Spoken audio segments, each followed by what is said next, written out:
Can you name one of the biggest common mistakes people think about Kundalini activations?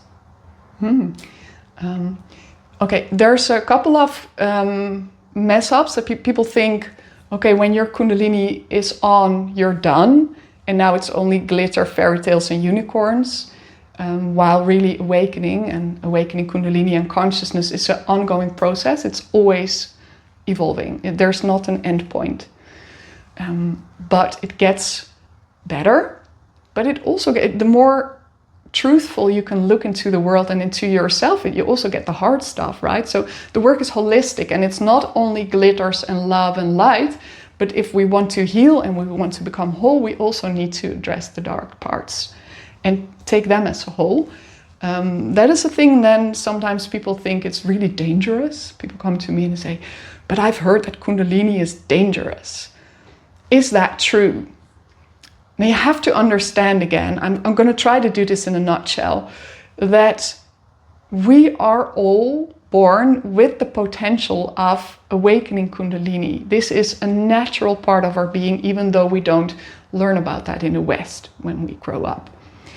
So that's why we use the word Kundalini. We borrow it from Indian traditions.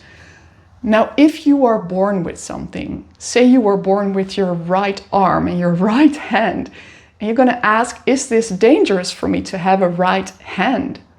Well, it depends what you do with it, right? If I grow up and I don't know myself well, I don't know my subconscious well, and my right hand grabs a knife and starts stabbing other people, this right hand is very dangerous.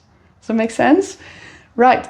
But if I grow up and I know this right hand, what it does is not good or right, what I choose to do with it can be good or right, then it is not dangerous. Now you can choose to work with it.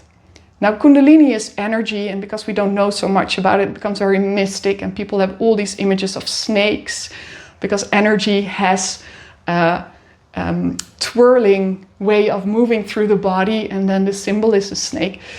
It's not about snakes, it's about your own energetic nature coming online, and that can be a bit chaotic when it happens. And when things are chaotic and we go into new experiences, we get scared.